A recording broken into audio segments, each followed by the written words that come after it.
Hello friends, welcome to my channel best knowledge. Today is my topic answer key. आज मैं आपके साथ जो शेयर करूंगी वो है आंसर की।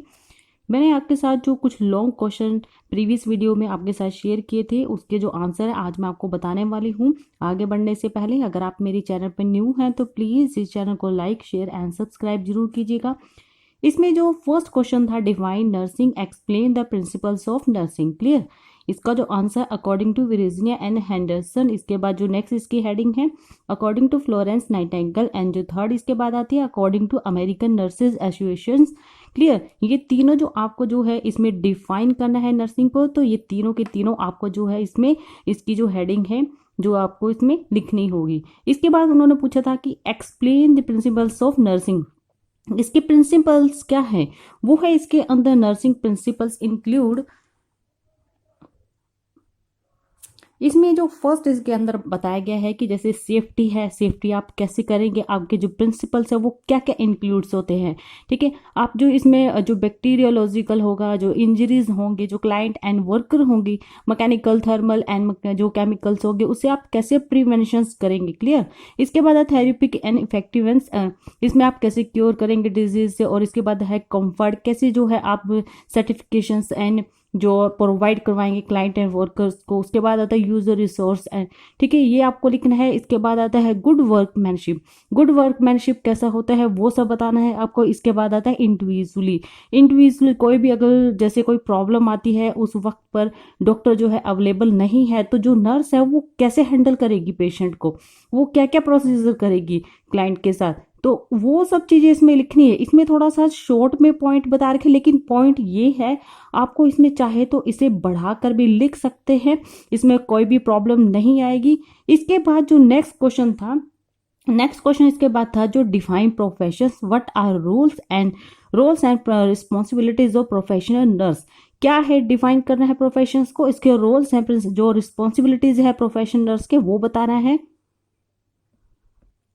ये इसके डेफिनेशंस है। Clear. A profession is the defined as the occupation with ethical and components that is devoted to the promotion of human and social welfare. Clear. ये आपकी जो है इसको डिफाइन किया है प्रोफेशंस को। क्लियर। ये लिखना है। इसके बाद जो इसके roles and responsibilities of profession nurse है वो सब बताना है। इसके बाद जो इसके आते हैं profession nurse is a graduate of recognise and nursing school who has met the and requirement the registered nurse in a state which विषय is licence to the practice. Clear. जो नर्स है उसके प्रोफेशनल में क्या वो graduate होनी चाहिए, उसकी स्कूलिंग अच्छी होनी चाहिए, उसकी जो रिक्वायरमेंट है वो अच्छा होना चाहिए, स्टेट जो है उसका वो भी अच्छा होना चाहिए। ठीक है। उसे एक प्रैक्टिकल जो है वो सब आना चाहिए। ठीक है। इसके बाद जो इसके रोल्स है, जो रिस्पॉन्सिबिलिटीज थे वो क्या क्या होना चाहिए वो इसमें बताया गया है कि जैसे उसको केयर गिवर होना चाहिए। क्लियर।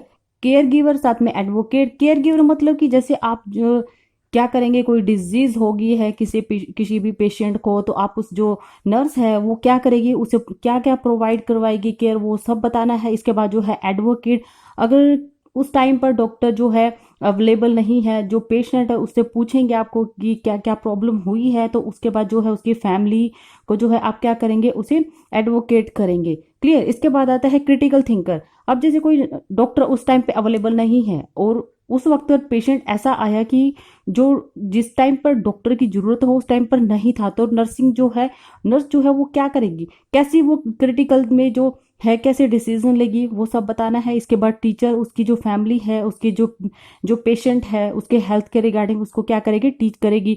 यानी कि कैसे खाना है, कैसे बैठना है, कैसे सोना है, क्या क्या देना है, डाइट, वो सब क्या है प्लान बनाकर टीच करती है उसकी फैमिली को। इसके बाद आता है कम्युनिकेटर्स। कम्युनिकेटर, गुड कम्युनिकेशन यानी स्किल होनी चाहिए, रिक्वायर्ड होनी चाहिए, उसमें प्रैक्टिस होनी चाहिए नर्सिंग में। इसके बाद आता है मैनेजर। जो मैनेजर होना चाहिए उसे, ताकि पूरी मतलब किसी भी तरह की कोई सिचुएशन हो उसे वो हैंडल कर पाए। ठीक है। इसके बाद आता है रिसर्चर, यानी कि पेशेंट में अगर कुछ ऐसा भी प्रॉब्लम आई है तो उसको पूरी उसके बारे में सर्च करना कि क्या प्रॉब्लम आई है, उसे उसके बारे में बताना। रिहेबिलिटेटर, इसमें क्या होता है, इसमें आपको ये बताना है कि जो पेशेंट है उसे उसी स्थिति में वापस लेके आना जो पहले स्थिति में वो ठीक था। क्लियर। इसके बाद जो नेक्स्ट क्वेश्चन था, define hospital, right the classifications of hospital and list the functions of hospital. ये क्या है, डिफाइन किया हॉस्पिटल को। ठीक है। इसके बाद क्या था, क्लासिफिकेशंस ऑफ हॉस्पिटल, ये है क्लासिफिकेशंस ऑफ हॉस्पिटल कौन कौन से हैं, on the basis of size and bed strength according to size. Small size hospital 100 और less bed, medium size hospital 101 to 300 beds and large size hospital 301 to 1000 beds. According to bed strength कितना है teaching hospitals and 500 and about beds. इसके बाद जो आता है district hospital 200 to 300 beds and taluk hospital 50 to 200 beds and community health centre 30 to 50, primary health centre 6 to 10। Clear. इसके बाद आता है सेकंड में on the basis of ownership और कंट्रोल। इसमें क्या, government hospital and non government hospital, इसके बारे में बताना है। Voluntary private nursing homes, private hospital and corporate hospital. इसके बाद जो थर्ड आता है on the basis of objective, कौन कौन से है, teaching come research hospital and general hospital. इसमें PHC CHC आ जाता है, कॉमन डिजीज जो होते हैं उसके ट्रीटमेंट कैसे प्रोवाइड करेंगे। स्पेशलाइज्ड हॉस्पिटल, इसमें क्या है, इसमें जो हार्ट हॉस्पिटल होता है, जैसे बड़े बड़े हॉस्पिटल होते हैं, ये वो स्पेशलाइज जो ज़्यादा कोई मतलब डिजीज हो जाती है उसे प्रोवाइड कराना मेडिकल या nursing care in specific area में। इसके बाद आता है आइसोलेशन हॉस्पिटल, ठीक है। इसके बाद आता है रूरल हॉस्पिटल। इसके बाद जो नेक्स्ट आता है on the basis of system, इसमें क्या है, long term and short term. Clear. इसमें क्या कहता है, chronic care hospital patient which chronic disease and leprosy cancer. Long term यानी कि जो लंबी बीमारी से जूझ रहे हैं पेशेंट, उनको बोलते हैं हम लॉन्ग टर्म। क्लियर।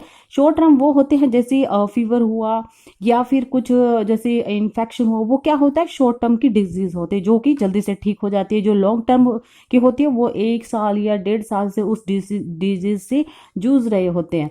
ठीक है। इसके बाद आता on the basis of management hospital run by union government and इसके बाद आता hospital run by local bodies and इसके बाद आता ऑटोनोमस एंड बॉडीज। इसके बाद आता प्राइवेट हॉस्पिटल और इसके बाद आता वॉलंटरी हॉस्पिटल। क्लियर।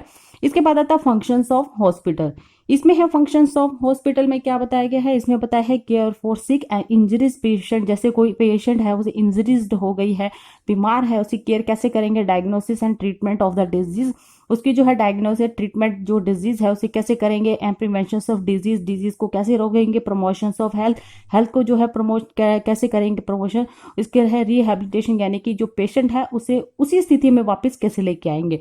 इसके बाद जो नेक्स्ट आता है, इसके बाद जो नेक्स्ट आता है वो vocational training for medical nurse and paramedical students and medical and nursing research and out patient services in patient services. ठीक है। इसके बाद जो नेक्स्ट क्वेश्चन आता है, इसके बाद जो नेक्स्ट क्वेश्चन था डिफाइन एडमिशन। डिफाइन कैसे करेंगे, इसमें है receiving a patient to stay in a hospital, observation, investigation, diagnosis, treatment and care.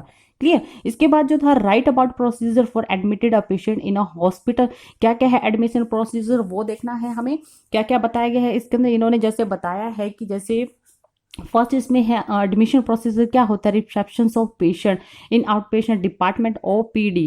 ठीक है। और इसमें नेक्स्ट जो आता है रिकॉर्डिंग और सोशल एंड मेडिकल डाटा। इसमें डाटा जो है उसका सोशल मेडिकल, जो उसकी एज है पेशेंट की, सेक्स क्या है उसकी, रिलेशन क्या है, ऑक्यूपेशन क्या है, मटेरियल स्टेटस क्या है, उसको पूरा जो है अब बायोडाटा लेंगे, रिकॉर्ड करेंगे। उसके बाद आता है मेडिकल एग्जामिनेशन, उसका मेडिकल एग्जामिनेशन करेंगे, क्या उसे कोई पहले से तो कोई डिजीज तो नहीं थी, उसके बारे में पूरा जो मेडिकल एग्जामिनेशन करेंगे। इसके बाद आता है एडमिशन कार्ड। अगर कोई पेशेंट है, मान लो कि वो पहले भी आ चुका है और उससे फिर वो ठीक भी हो गया है पेशेंट, लेकिन फिर वो दोबारा से उसे क्या है कुछ प्रॉब्लम आई और वो हॉस्पिटल में दोबारा से गया, तो उसका जो एडमिशन जो कार्ड होता है वो उसका एडमिशन कार्ड पूछा जाता है कि आप पहले भी यहाँ पर आए हैं तो आप अपना जो है एडमिशन कार्ड दीजिए। उसके अकॉर्डिंग वो चेक कर लेते हैं कि इससे पहले क्या प्रॉब्लम हुई थी और अचानक से अभी से क्या प्रॉब्लम हुई है, उसी के अकॉर्डिंग उसी जो है ट्रीटमेंट किया जाता है। इसके बाद आता है इन पेशेंट डिपार्टमेंट IPD। क्लियर। मतलब जो पेशेंट है वो किस चीज से सफरिंग कर रहा है, कौन सी डिजीज से कर रहा है, क्या खाने से तो प्रॉब्लम हुई है, तो उस हॉस्पिटल वार्ड में जो ट्रीटमेंट है वो सब दिया जाता है। इसके बाद आता है transporting the client from OPD and IPD। Clear. इसके बाद जो नेक्स्ट आता है reception of the client by ward sister. और इसके बाद जो नेक्स्ट आता है प्रिपेयर पेशेंट रिकॉर्ड्स। इसमें जो है रिकॉर्ड जो होता है पेशेंट का वो दिया जाता है। Check admission consent. क्लियर। इसके बाद जो नेक्स्ट आता है, इसके बाद जो नेक्स्ट आता है assign the bed of 4 patient and check patient and vital weight and record. इसका जो पेशेंट है उसका वाइटल साइन चेक किया जाता है, वेट एंड रिकॉर्ड चेक किया जाता है जब वो दोबारा आता है। Care of the valuables and clothing and ये भी आपको लिखना है। Send all samples for investigations and follow doctor prescriptions. Clear. इसके बाद जो है इसका सैंपल चेक किया जाता है, जितने भी सैंपल वो सेंड कर दिए जाते हैं लेबोरेटरी डॉक्टर के पास, उसको क्या है फॉलो किया जाता है। जैसे डॉक्टर जो है एक, जैसे हम बोलते हैं ना मतलब कुछ जैसे पर्ची जैसे बोलते हैं, किसी कागज के ऊपर वो डॉक्टर लिख देता है कि आपको ये ट्रीटमेंट जो है शुरू किया जाएगा, ये सैंपल जो आपको दे रहे हैं टेस्ट के लिए, उसके अकॉर्डिंग जो है वो चेकआउट किया जाता है, सैंपल जो है लेबोरेटरी में भेज दिया जाता है। इसके बाद जो नेक्स्ट क्वेश्चन आता है, इसके बाद जो नेक्स्ट क्वेश्चन था, define discharge patient and explain the discharge procedure. Define कैसे करेंगे, जो पेशेंट है उसे डिस्चार्ज करना है और उसका एक्सप्लेन करना है प्रोसीजर को। इसके बाद आपने क्या करना है, उसकी डेफिनेशन लिखनी है। इसके बाद जो है डिस्चार्ज प्रोसीजर लिखने हैं। ठीक है, क्या क्या है उसे fix and discharge according to doctor written order and inform to patient and family members. उसकी जो पेशेंट है उसकी फैमिली मेंबर को इन्फॉर्म किया जाता है कि अगर कोई उसे प्रॉब्लम आती है। जो नर्सिंग है उसके प्रोसीजर है, जो पेशेंट है उसके कंटिन्यू उसको घर में जो है कि कैसे पेशेंट के साथ उसके फैमिली मेंबर को बताना है कैसे आपको जो उसके साथ करना है ट्रीटमेंट। तो उसके बाद आता है उसको एक्सप्लेन करना है उसके ट्रीटमेंट, उसके डाइट प्लान के बारे में बताना है, उसके मेडिकेशन बताना है, उसको अकॉर्डिंग टू जो डॉक्टर बताएगा उसके अकॉर्डिंग उनको समझाना है। ठीक है, इसके बाद जो नेक्स्ट आता है उसे वॉच करना है उसके रिएक्शंस को। जो पेशेंट है वो जब डिस्चार्ज होता है उसके उसे क्या क्या सिम्टम्स हो रहे हैं ठीक होने के बाद, वो सब जो है रिएक्शन उनको क्या है बताना है उनकी फैमिली को, कि अगर ये पेशेंट घर जाने के बाद जैसे डिस्चार्ज हुआ तो उसे क्या क्या जो है रिएक्शन उसमें आएंगे वो सब बताया जाएगा। इसके बाद return all the client personal and belonging such as clothing, money and other valuables. Clear. इसके बाद आता है check and receive back hospital and property before patient leave the hospital. उसे check and receive back hospital जो है property before patient leave the जब किया जाता है। इसके बाद nurse confirm that the patient had paid all the hospital bills. जब वो पेशेंट है, ठीक है, वो जब डिस्चार्ज होता है तो उसको जो है पूरा उसे जो हॉस्पिटल बिल होता है वो पे जो करना होता है पेशेंट का वो सब दिया जाता है। Send the patient with discharge paper and follow up paper. ठीक है, उसे सेंड जो पेशेंट का जो डिस्चार्ज होता है उसका पेपर जो उसका फॉलो उसके पेपर के ऊपर होता है वो सेंड जो कर दिया जाता है। If the client is not able to walk and जो क्लाइंट है उसे जो बोला जाता है इसे वॉक जो है उसके अकॉर्डिंग ही करवाना है जो जितना वो कर पाए। ठीक है, इसके बाद सेफ्टी जो है वो सब बताना है, चेयर पर स्ट्रेचर पर जो जो उनका पैकेज होता है ना वो सब जो है उसे बताया। फ्रंट डोर तक उसे छोड़ने के लिए वो क्या करते हैं स्ट्रेचर का या चेयर का किसी भी चीज का इस्तेमाल करके उस पेशेंट को जो है उसे अपनी मतलब प्लेस में भेज दिया जाता है। इसके बाद आता है if any patient leave hospital against medical advice she through sign and release form. जब भी पेशेंट को मतलब भेजा जाता है उसे एडवाइस दी जाती है, उसे बताया जाता है कि साइन एंड जो जो भी उसके जो फॉर्म पर होता है वो सब प्रोसीजर करवाए जाते हैं।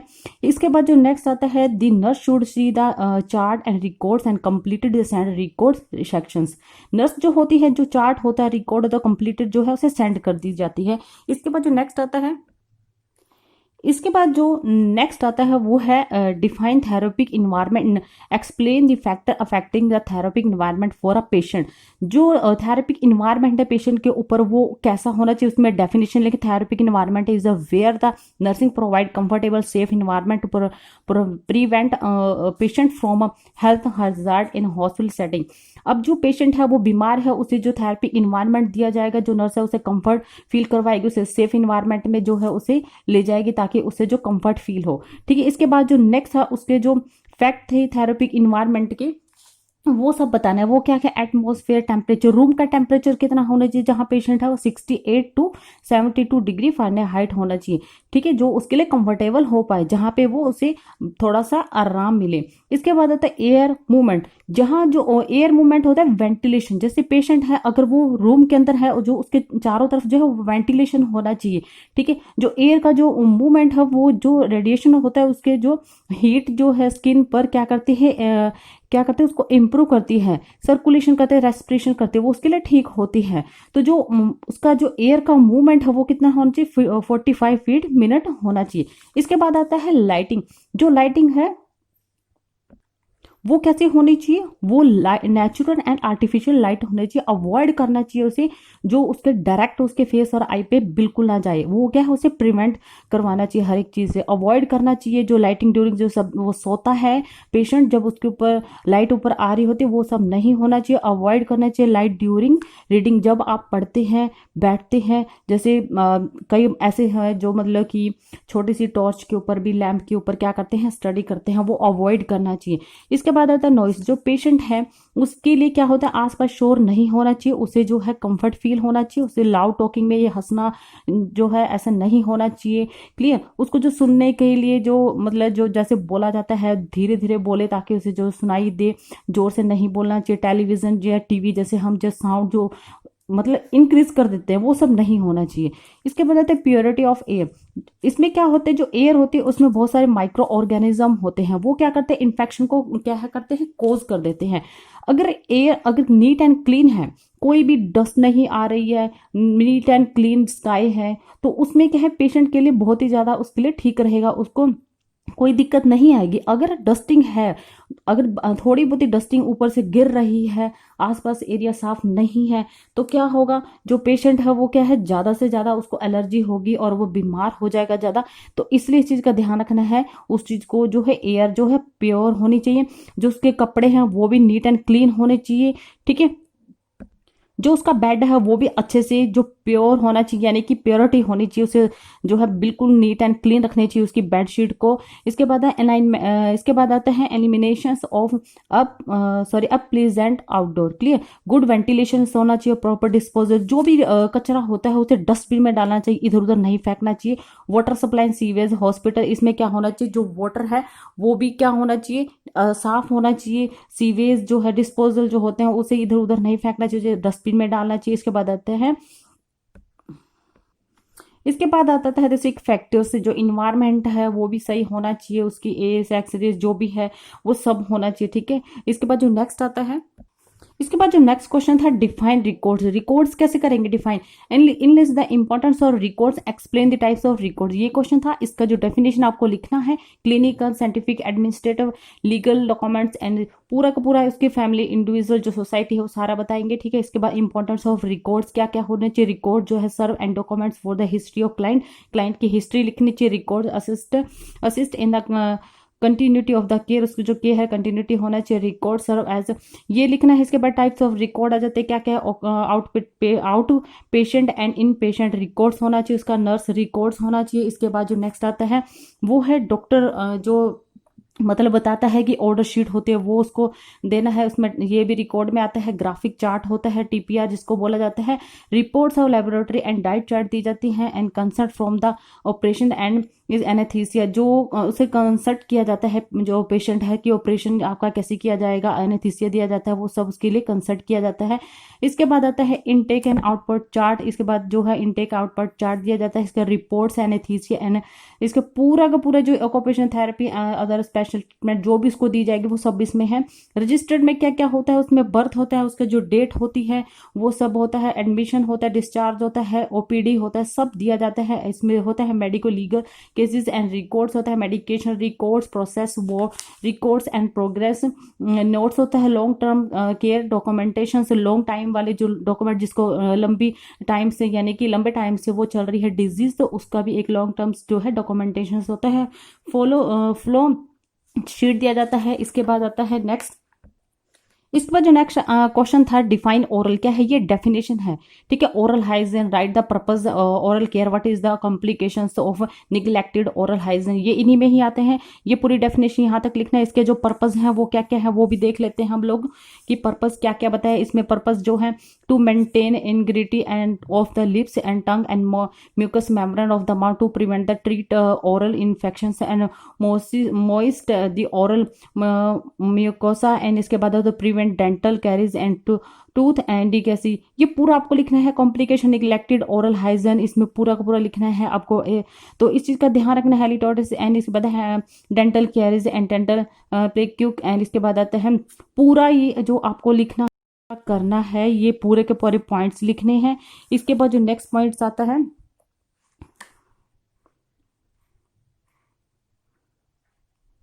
ये भी पॉइंट्स आपको लिखना है। ब्लीडिंग गम्स लिखना है, ग्लोसिस्टिक भी लिखना है, रूट्स लिखना है, ठीक है। इसके बाद आता है सोमेस्टिक लिखना है, प्रिवेंशन से complication due to neglected oral जो हाइजीन है वो भी लिखना है आपको, ठीक है। ये पूरा ब्रशिंग टीथ मॉर्निंग, उसको जो मॉर्निंग इवनिंग में ब्रश करवाना चाहिए। रिंस द माउथ, उसका माउथ को जो है नीट क्लीन करना चाहिए जब वो खाना खाता है, ठीक है। और इसके बाद जो है उसको assist the mouth care of the patient not able to do and every 2 से 4 जो आवर्स ये माउथ केयर होता है, prevent complication and seriously in patient. ये सब करना, अनकॉन्शियस पेशेंट जो होता है, अनकॉन्शियस पेशेंट जो होता है उनके लिए सब करना चाहिए। गिव मोर फ्लूइड्स एंड इसलिए प्रिवेंट जो उसको जो खाने पीने का जो सब वो सब बताया जाता है। और do not use hard and stiff brush, जो ब्रश होता है वो हार्ड नहीं होना चाहिए, वो सॉफ्ट ब्रश होना चाहिए। वो सारे प्रिवेंशन जो है निग्लेक्टेड ओरल हाइजीन के लिए होता है, ठीक है। माउथ को वॉश करने के लिए जो अनप्लेजेंट ओडोर्स आता है वो सब जो यूज करना चाहिए, ऐसी चीज यूज करना ताकि उससे करने में कोई प्रॉब्लम ना आए, उसका चेक रेगुलर होना चाहिए। इसके बाद procedure the article small in टॉश एंड फेस टॉवल होना चाहिए, आर्टिकल फॉरेस्ट होना चाहिए एंड डिसइंफेक्टिंग फॉरेस्ट होना चाहिए।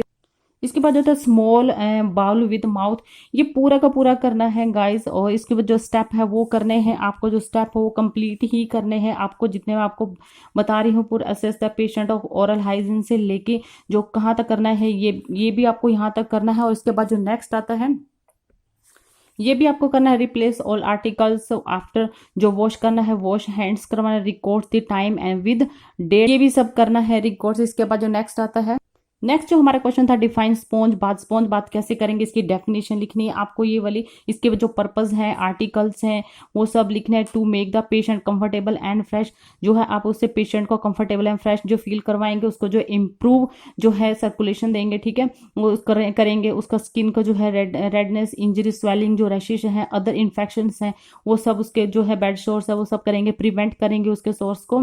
आर्टिकल्स क्या क्या है वो सब इसमें बताया है, जैसे screen bath and blanket for privacy and 2 wash towel and 1 bath towel and ये सब चीज़ें होनी चाहिए जब आप उसके साथ जो है ये मतलब प्रोसीजर करते हैं। पर्पस जो होते हैं क्या क्या होते हैं वो सब बताना है, तो वो क्या क्या होते हैं वो सब इसमें बताना है आपको। बेड साइड में चेंज करना, उसको बाउल है उसके पास लेकर जाना, हाँ ठीक है। उसको धीरे धीरे जो है आपको उसको कवर करना, उसको ब्लैंकेट से फोल्ड करना, कैसे करना, वो सब चीज़ें इसमें बताई है, ठीक है। जब आप क्लिनिकल करेंगे सब आपको समझ आ जाएगा। आप अगर पढ़ेंगे तो थोड़ा कम आएगा, लेकिन जब आप क्लिनिकल करेंगे तो आपको बिल्कुल नीट एंड क्लीन सब कुछ समझ में आ जाएगा। इसके बाद जो नेक्स्ट पॉइंट आता है, जो उसका जब आप क्लीन नीट करेंगे उसके फेस को, उसके नेक को बाथ टॉवल से आप कैसे करेंगे, उसको हाथ साफ कैसे करेंगे, ठीक है, वो सब इसमें बताना है। और इसके बाद जो पूरे उसके आर्म की उसकी बॉडी को कैसे जो है आप साफ करेंगे पूरा, ये भी लिखने हैं पॉइंट। ये सेकंड थर्ड सब जितने भी पॉइंट मैं आपको बता रही हूँ सब के सब लिखने हैं, ठीक है। और उसको पूरा बताना, उसकी वेस्ट को, उसकी पूरी बॉडी को जो सोप वाटर से कैसे जो नीट क्लीन करेंगे। उसके बाद जो है उसको पूरी बॉडी पे जो है कैसे अप्लाई करेंगे। कोई भी अगर वाटर है, अगर उसको कोई प्रॉब्लम आई है पेशेंट को, तो आप उसके साइड चेंज करके कैसे जो है पेशेंट को नीट एंड क्लीन करेंगे ताकि उसको कोई पेन भी ना हो, ठीक है। इसके बाद जो नेक्स्ट आता है, नेक्स्ट आता है उसकी जो बैक है उसको जो है 3 मेथड्स होते हैं वो कैसे करेंगे वो सब बताना है। इसके बाद उसकी लेग को कैसे साफ कर रहे हैं बाथ टॉवल से, ठीक है। पूरी बॉडी को कैसे जो है आप नीट एंड क्लीन करेंगे। तो ये सब चीज़ें जो पॉइंट आपको यहाँ तक लिखना है, ठीक है। ये इस चीज़ का ध्यान रखना है। रिमूव कैसे करेंगे, आर्टिकल लीव्स पेशेंट कंफर्टेबल कैसे प्रोवाइड कराएंगे ताकि उसको कोई प्रॉब्लम ना आए, उसकी कॉम कैसे करेंगे, उसके नेल कट कैसे करेंगे, उसको जो है क्लॉथ उसका नीट एंड क्लीन कैसे करेंगे, क्लियर। इसके बाद जो नेक्स्ट हमारा क्वेश्चन आता है वो आता है, इसके बाद जो नेक्स्ट आता है define pediculosis and write prevention of pediculosis, ठीक है। ये हमारा नेक्स्ट क्वेश्चन था, इसका जो आंसर सर ये उसके डेफिनेशन है, आपको ये डेफिनेशन लिखनी है, ठीक, क्लियर। इसके बाद जो नेक्स्ट आता है प्रिवेंशन ऑफ पेडिक्लोसिस, क्या क्या इसमें जो पॉइंट आ रहे हैं वो सब लिखना है। आप चाहे तो इसे अपनी तरफ से भी लिख सकते हैं। इसके बाद जो प्रोसीजर आते हैं क्या क्या होना चाहिए वो है, आर्टिकल्स क्या क्या चीज़ है वो देख लें। गाउन होना चाहिए, ग्लव्स, कैप, मास्क होना चाहिए, कॉम, बाउल एंड ब्रश होना चाहिए, किडनी ट्रे होना चाहिए एंड, ठीक है। इसके बाद होता है कार्बोलिक एंड लोशंस होना चाहिए। इसके बाद जो नेक्स्ट आता है पूरा का पूरा आपको जो है ये लिखना है, ग्वेज पीसेस एंड कॉटन स्वैब होना चाहिए, पेपर बैग होना चाहिए, सेफ्टी पिंस होना चाहिए, ठीक है। इस चीज़ का आपको ध्यान रखना है कि आप कैसे कैसे जो है प्रोसीजर करेंगे, आर्टिकल क्या क्या होना चाहिए, स्टेप कैसे कैसे करेंगे, ये जो स्टेप है ये भी बताया गया है इसके अंदर। उसके हैंड वॉश कैसे करेंगे, gown, gloves, mask and cap को क्लियर। इसके बाद जो उसका जो है मैक इंटॉश जो है टावल होता है अंडर पेशेंट हेड, जो उसको हेड को कैसे नीट एंड क्लेस करेंगे, क्लीन करेंगे।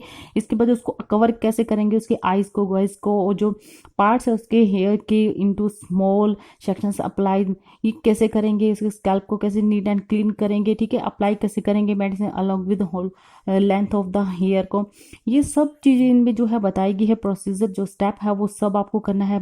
देन जो इसके बाद नेक्स्ट आता है, इसके बाद जो हमारा नेक्स्ट क्वेश्चन था, what are the types of diet and served in the hospital. Diet क्या है ये आपको लिखना है। Diet is important the treatment of disease and modify in diet and nutrient and can cure certain and disease. इसके जो types है diet के वो बता रहा है, full diet, soft diet, blend diet and liquid diet, clear diet and full fluid diet and high calories diet, low calories diet and high protein diet. किस type की डाइट जो है आप देंगे, प्रोवाइड कराएंगे पेशेंट को, किस टाइप की डाइट देनी चाहिए। फुल डाइट किस टाइप की, रेगुलर जो है well balanced and normal diet, clear. इसमें जो fruit, milk, butter, cereals and इसके वेजिटेबल्स। सॉफ्ट डाइट में क्या क्या होता है वो सब बताना है, जैसे cooked meat, chopped, curd, vegetable, cooked and banana, ये सब सॉफ्ट है। दाल होगी, जैसे फिश हो गई, ये सब चीजें जो है उसको सॉफ्ट डाइट में दी जाती है। बैलेंस जो ब्लेंड डाइट होती है वो कौन सी होती है वो बताना है। सूप हो गया, alcohol, coffee, strong tea, clear, bread, cereals, meat and unfried butters, ये सब चीज किस में आती है, ब्लेंड डाइट में आते हैं। लिक्विड डाइट क्या क्या होता है वो बताना है, जैसे in other patient who unable to and tolerate liquid diet consist of clear fluid, non रेडियोल्स एंड फुल डाइट्स, ये सब बताना है। लिक्विड डाइट में जो पेशेंट को किस टाइप की जो है डाइट दी जाती है लिक्विड में वो बताना है। फुल जो उसके अंदर होनी चाहिए, जो इसमें जैसे वाटर है, सूप है, जूस है, फ्रूट है और कॉफ़ी होगी, टी, मिल्क, ये सब किस में आता है, लिक्विड में आता है। और उसके बाद जो फुल डाइट होती है वो कौन सी, मिल्क हो गया, कस्टर्ड हो गया, ये फुल जो होती है डाइट उसमें आता है फ्लूइड डाइट में। और जो हाई कैलोरीज डाइट कौन कौन सी होती है, फिश, एग, नट्स, जो मिल्क, मीट और fruits, green leafy and vegetable होना चाहिए। लो कैलोरीज डाइट में क्या क्या आता है, roots and tubers and leafy vegetables cane, sugar, oils and fats, ये सब किस में आता है, लो कैलोरीज डाइट में आता है। हाई प्रोटीन डाइट क्या क्या होती है वो सब बताना है इसके अंदर, क्लियर। इसके बाद जो नेक्स्ट आता है, इसमें जो नेक्स्ट आता है, जैसे इन्होंने बोला कि क्या क्या आता है उसके अंदर, हाई जो प्रोटीन डाइट होता है, oil, sugar and jaggery, fruits, green leafy vegetable. Low protein diet कौन कौन सी होती है, मिल्क हो गया, जैसे potato, meat, fish, oil, fat and oil, sugar and jaggery and fruit, green leafy vegetable. High iron diet कौन कौन सी होती है, बीन्स होगी, ग्राउंड नट्स हो गए, एग होगी, ठीक है। और इसमें cheese, butter, meat, green leafy vegetable. Low fat diet कौन सी होती है, जूस, फ्रूट, स्किम मिल्क होते हैं, fish, rice, bread, potato, vegetable. Sodium जो होता है वो कौन कौन से होते हैं वो बताना है, सॉल्ट फ्री, बटर, लो सॉल्ट डाइट होना चाहिए, ठीक ठीक है। इसके बाद डायबिटिक जो डाइट होती है वो क्या क्या होना चाहिए, कैलोरीज, प्रोटीन एंड कार्बोहाइड्रेट, ठीक है, वो उसमें जो डॉक्टर के अकॉर्डिंग हो वो बताया जाता है। इसके बाद जो हमारा नेक्स्ट क्वेश्चन था, नेक्स्ट क्वेश्चन हमारा था कि write about nurses role in maintaining good nutrition, कौन कौन से होना चाहिए, ये सब के सब जो है आपको लिखना है। उसे कंफर्ट फील कराना चाहिए, उसकी पोजीशन जब आप चेंज करते हैं तब भी आपको कंफर्ट देना है, उसे ड्रेसिंग चेंज करते वक्त उससे पेनफुल ना हो उस चीज़ का ध्यान रखना है। जो उसको पेशेंट है उसे जो है लाउडली नहीं बोलना है, बड़े प्यार से बात करनी है उसके साथ में, क्लियर। उसको जो है हर चीज़ बताई जाती है कि जो उसे प्रॉब्लम आई आपको कैसे कैसे जो है साइड चेंज करनी है, कैसे आपको सोना है, तकिया जो है वो आपको कैसे लेना है, यानी कि पिलो जो है वो सब बताया जाता है। इसके बाद जो नेक्स्ट आता है उसे ये भी बताया जाता है कि आपको क्या क्या खाना है, जो फूड में क्या होना चाहिए, टेस्ट जो है उसका, जो उसका टेस्ट है उसके अकॉर्डिंग टाइमिंग, किस टाइम पर उसको जो है खाना देना है, और उसे बैठ कर कैसे खाना है, वो कवर कैसे करना है, और उसको ये सब चीज़ें जो है उसको बताई जाती है। इसके बाद जो नेक्स्ट क्वेश्चन आता है, नेक्स्ट क्वेश्चन हमारा ये था कि write the classifications of drug, classifications of drugs, what are the following of drugs, क्या है क्लासिफिकेशंस ऑफ ड्रग, ये आपको पूरे का पूरा लिखना है। ड्रग यूज टू, कौन कौन सी ड्रग है वो सब बताना है। एंटीबायोटिक होती है, ठीक है, वो पूरी पूरी जो इसमें है बताया गया है, ये पूरे नेम है जो आपको लिखने हैं। ये जो खत्म होते कहाँ तक खत्म होते वो मैं आपको बता देती हूँ।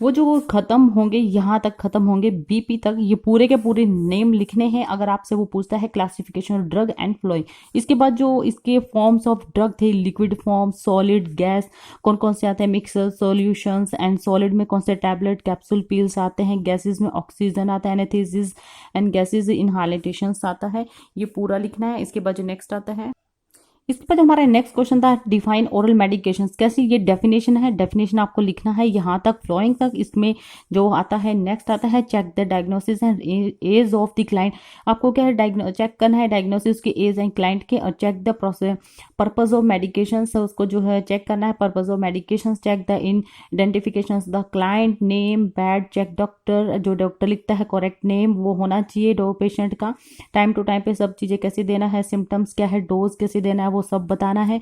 ठीक है, ये जो इसके हैं लिखने हैं आपको डेफिनेशन, डेफिनेशन के अंदर आपको ये चेक जो कैसे करेंगे, क्या क्या होना चाहिए ओरल एंड ये सब चीज़ें इसमें जो है आती हैं।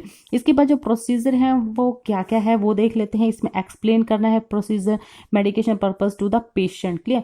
और इसके बाद जो सिटिंग पोजीशन जो है वो नेसेसरी है, कैसे बैठना है, हैंड वॉश कैसे करना है, माइक्रो ऑर्गेनिज्म जो है मेडिकेशन ट्रांसफर कैसे होते रिड्यूस करना है वो सब बताया गया है। प्रिपेयर करना है medication of only patient at A time, patient को टाइम टू टाइम पे क्या करना है मेडिकेशन जो है देनी कैसे करनी है वो सब बताया। रीड किया जाता है डॉक्टर जो लिखता है उसके अकॉर्डिंग मेडिकेशन, जो मेडिकेशन जो होता है वो कार्ड पर मेंशन किया जाता है कि कैसे कैसे करवाना है। ठीक है, इसमें प्रॉपरली लेबल करना चाहिए, कैलकुलेट होना चाहिए, डोज ऊपर नीचे डोज नहीं होनी चाहिए, प्रॉपरली डोज देनी चाहिए। ज़्यादा जो डोज अगर आप देंगे तो पेशेंट की जो प्रॉब्लम और भी बढ़ सकती है, उसके अकॉर्डिंग ही आपको जो है देनी है, इससे ऊपर नहीं देनी, जैसे डॉक्टर बोले उसके अकॉर्डिंग करना है। लिक्विड देना है बोतल के अकॉर्डिंग देना है, कैसे साइड चेंज करे तो कैसे करना है, होल्ड कैसे करना है। इसके बाद जो नेक्स्ट आता है, इसमें जो इसके बाद जो नेक्स्ट आता है wipe mouth and bottle close, bottle tightly bottle जो है उसको जो है क्लोज कैसे करनी है, टाइटली करनी कैसे करना है।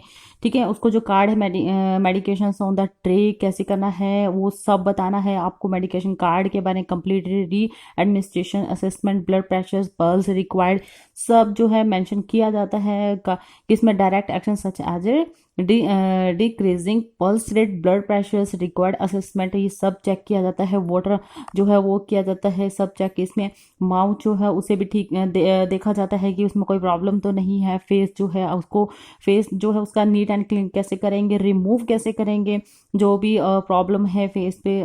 इसमें क्या है कैसे आप जो है उसे ड्रिंक में जो है देंगे खाने को, कैसे जो इसमें जो बताया गया है जैसे आपको जो करना है ये सभी पॉइंट जो आपको यहाँ से लेके यहाँ तक जो पूरा कंप्लीट करना है। देन इसके बाद जो नेक्स्ट आता है, इसके बाद जो हमारा नेक्स्ट जो क्वेश्चन था, इसके बाद जो हमारा नेक्स्ट क्वेश्चन था जो कि मैंने आपको बार बार बोला था अनीमा वाला, most important define enema, what are the purpose of enema, क्या पर्पज है इस और क्या होता है इसको डिफाइन करना, इसके टाइप्स क्या है, प्रोसीजर क्या है, वाटर एंड सॉप से अनीमा कैसे क्या किया जाता है वो सब बताएं। डेफिनेशन है अनीमा जो इंट्रोडक्शन यहाँ तक आपको लिखना है, नरिशमेंट तक आपको लिखनी है इसकी डेफिनेशन। पर्पज जो है टू रिलीव एंड ये सारे जो आप constipation of and fecal impactions ये सब लिखना है। Surgery prevents escape to fecal matter during surgery के टाइम पर आपको क्या क्या कैसे कैसे करना वो सब बताया गया है। ठीक है, तो ये सब जो पॉइंट है इसमें लिखा जाता है कि टू प्रोवाइड नरिशमेंट मेडिकेशन जो है एनेस्थीसिस है जो अनीमा है वो सब कैसे किया जाता है वो सब बताया जाता है इसके अंदर। ठीक है, इसके बाद जो लिखना है आपको इसमें जो आते हैं जैसे टाइप्स ऑफ अनीमा वो सब लिखना है। ये फर्स्ट पॉइंट है जैसे इन्होंने बताया कि क्या क्या इसमें करना चाहिए। ऑयल अनीमा मेडिकेशन सिंपल जो इमेकेंट्स अनीमा है वो कैसे करना है, मेडिकेटेड अनीमा ऑयल ये सब जो है पॉइंट इसमें बताया गया है। आइस अनीमा है जैसे, और सेकेंड पॉइंट भी बताया गया है। ठीक है, इसमें जो जो पॉइंट आ रहे हैं न्यूट्रिटिव अनीमा तक ये सब करना है। इसके बाद जो प्रोसीजर है वो भी करने हैं। आर्टिकल क्या क्या है वो सेम ही रहेगा। ट्रे जो है आपको कैसे जो है पेशेंट के पास लेके जाने, उसका फेस जो कैसे साफ करना है, पेपर रखना है। ठीक है, जो जो चीजें इसमें बताई गई है वो सब का सब आपको इसमें जो है लिखना है। एग्जाम में अगर ये क्वेश्चन आता है तो मोस्ट इंपॉर्टेंट है, ये 20 मार्क्स का क्वेश्चन है। बेड पेन किडनी ट्रे जो है पेपर बैग ये सब कैसे, soft jelly in a bottle, hot and cold water in a jug कैसे होना चाहिए। इसके बाद जो इसके नेक्स्ट है, इसके बाद इसमें जो नेक्स्ट आता है कि जो बाथ ब्लैंकेट है वो कैसे होना चाहिए, आईवी स्टैंड कैसे, स्क्रीन कैसे, स्टेप और प्रोसीजर कैसे कैसे करना है, प्रोसीजर वो सब इसमें बताया गया है।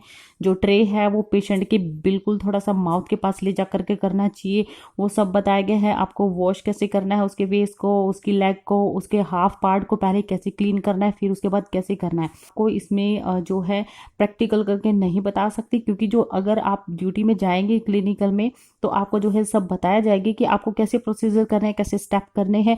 जैसे हाफ टॉवल जो है लेग पर डाल दिया जाता है, ऊपर के पार्ट को ओपन कर दिया जाता है, उसे जो है क्लीन कर दिया जाता है। जब ऊपर का क्लीन हो जाता है उसके बाद जो वो टॉवल लेग पे होता है वो ऊपर वाले बॉडी पे डाल दिया जाता है, हाफ लेग पे डाल के नीट क्लीन कर लिया जाता है, फिर हाफ पार्ट पर डाल के फिर नीट क्लीन कर लिया जाता है। पूरा जो है ओपन करके जो नीट क्लीन नहीं किया जाता, ये प्रोसीजर ऐसे नहीं होता। जब आप क्लिनिकल करेंगे तो आपको सब कुछ समझ आ जाएगा। तो ये पॉइंट जो मैं बता रही हूँ आपका प्रोसीजर जो स्टेप है वो सब करना है आपको। ये जो पॉइंट है ये 20 मार्क्स का है गाइस, जो मैं आपको बता रही हूँ। ये जो फिनिश होता है ये यहाँ तक फिनिश हो जाता है, स्टूल तक फिनिश करना है। अगर आपको और भी कोई बुक मिलती है उसके थ्रू आप जो है इसमें और भी डाल सकते हैं। जब आप क्लिनिकल करेंगे जो जो आपने देखा कैसे कैसे क्लिनिकल किया, कैसे कैसे स्टेप किए, प्रोसीजर किए, वो सब आप अपनी तरफ से लिख सकते हैं। इसके बाद जो नेक्स्ट क्वेश्चन था, हमारा जो नेक्स्ट क्वेश्चन था, what are the nurses responsibilities for the prevention of environment hazard. Nurse responsibilities ये सब लिखना है आपको। क्लियर, जो मैं आपको बता रही हूँ ये सब जो सब आपको पूरा लिखना है। सेफ्टी मेजर सब पूरा लिखना है। Freedom from and mechanical injury, freedom from terminal injuries, and इसके बाद फ्रीडम फ्रॉम क्लिनिकल इंजरीज। ठीक है, इसके बाद जो नेक्स्ट आता है freedom from and chemical injury, freedom from and radiation, freedom जो फ्रीडम फ्रॉम है एलर्जेंस। इसके बाद जो आता है freedom from and bacteriologic injury, and इसके बाद जो नेक्स्ट आता है freedom from and vermin insects and animal pets. ठीक है, ये जो पॉइंट है यहाँ तक फिनिश हो जाता है, यहाँ तक आपको करना है। इसके बाद जो नेक्स्ट हमारा लास्ट क्वेश्चन है, find communication, explain the procedure, elements of communication and explain. इसके बाद आता है types of communication, write the barriers of communication. ये डेफिनेशन लिखना है आपको। Clear, according to and Clevengers. इसके बाद process of elements of communication ये लिखना है आपको। इस चीज का आपको ध्यान रखना है। कम्युनिकेशन का मतलब होता है जैसे पहले क्या था, लेटर टू लेटर पास होकर हम लोग बात किया करते थे। अब क्या है, अब हमारे पास जो है फोन आ चुके हैं। हमारा जो मैसेज होता है हम फोन के थ्रू तुरंत ही, यानी कि उसी वक्त इमीडिएटली हमारा जो मैसेज है उस जो है पर्सन के पास पहुंच जाता है जिससे हम जो है बात कर रहे हैं। तो इसका मतलब कम्युनिकेशन कैसे हो, डिफाइन करना है कम्युनिकेशन को आपको। एक इस टाइप का एक सर्कल बनाना है आपको कम्युनिकेशन के बारे में। कम्युनिकेशन क्लियर, कैसे किया, फोन, किससे मैसेज, ठीक है, आजकल टीवी न्यूज सब चीजें हैं, तो उसके अकॉर्डिंग आपको एक बनाना है message, channel, receiver, feedback, environment. ठीक है, ये सब इसमें जो है आपको बताना है। इसमें क्या क्या किया आपने, कैसे कैसे भेजा, सेंडर कैसे करते हैं। It is a person to who, जो इसमें in course of the message it has to thought and idea emotions हो and convey to another person. Clear, इसमें आइडिया और इमोशंस जैसे मैसेज है, one person send to another person by verbal, non verbal and symbolic and means, and verbal communications involve the use of spoken, written and word, and non-verbal includes fecal expressions, body posture and touch and eye contact. Clear, channel इसमें क्या है, channel में अब channel में क्या होता है, there are means of conveying of the receiving message and author and visual. आजकल जो है हम मतलब विजुअली कर लेते हैं हर चीज को चैनल के थ्रू। रिसीवर में आपको बताना है, पूरा ही लिखना है इसके अंदर। ठीक है, आप जो है फीडबैक कैसे देते हैं वो बताना है, इन्वायरमेंट कैसा है वो बताना है इसके अंदर। ठीक है, तो ये जो क्वेश्चन है आपको यहाँ तक जो है इंट्रैक्शन तक फिनिश करना है। क्लियर, इसके बाद जो हमारा नेक्स्ट टॉपिक आएगा हम नेक्स्ट वीडियो पर करेंगे। और यही थी मेरी आज की वीडियो, और ये काफ़ी लंबी वीडियो बनी है जिसमें मैंने आपको लॉन्ग क्वेश्चन का जो फर्स्ट पार्ट था वो जो क्लियर जिसके आंसर थे सब क्वेश्चन के बताएं। तो यही थी मेरी आज की वीडियो। अगर आपको मेरी ये वीडियो अच्छी लगी तो please like, share and subscribe जरूर कीजिएगा। और मैंने अपना फेसबुक लिंक भी जो है अबाउट में डाल दिया है, आप चाहे तो मुझे फेसबुक पर भी जो पेज है उस पर जो आप मुझे फॉलो कर सकते हैं। और and thank you so much. Last question है,